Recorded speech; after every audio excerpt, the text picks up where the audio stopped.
aliyofanya. Warumi 1:16 maandiko yanasema hivi. Nataka uone hapo vitu vichache. 16.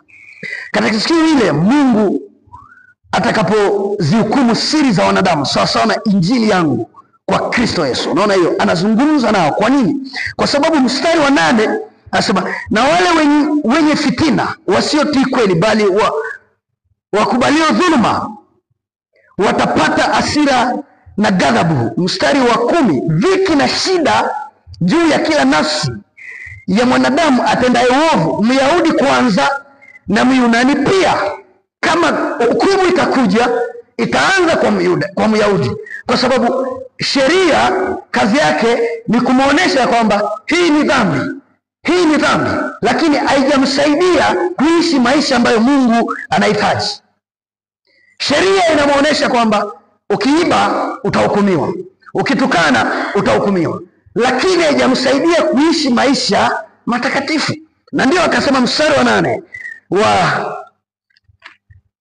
wa Warumi sura ya 2 mstari wa 9, dhiki na shida juu ya kila nafsi, maana hii ni hukumu ya mwanadamu atendaye uovu, Myahudi kwanza na Myunani pia.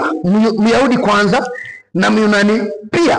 Angalia, anasema hivi sura ya 1 mstari wa 16, kwa maana sioni haya injili, kwa sababu ni uweza wa Mungu leta wokovu kwa kila aminiye, kwa Myahudi kwanza. Kwa sababu Myahudi alikuwa anaona ya kwamba yeye amemaliza kila kitu, yeye amemaliza kila kitu, lakini Paulo anasema aionei haya injili kwa sababu ni uweza uletayo wokovu kwanza kwa Myahudi.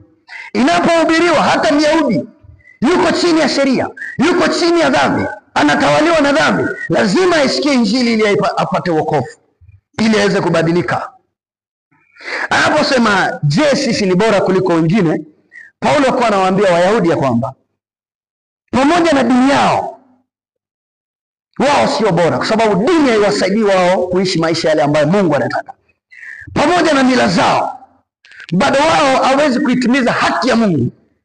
Lakini pia wote tumeshindwa kuitimiza haki, iwe kwa sheria au bila sheria. Unajua kwa nini nasema iwe kwa sheria au bila sheria? Myahudi alipewa sheria akashindwa kuitimiza haki. Myunani, mataifa hawana sheria, ni ngumu kuitimiza haki. Licha ya kuwa Wayahudi wana sheria ya Musa na maagano, lakini hawana ubora wote. Mataifa pia bila sheria wana hatia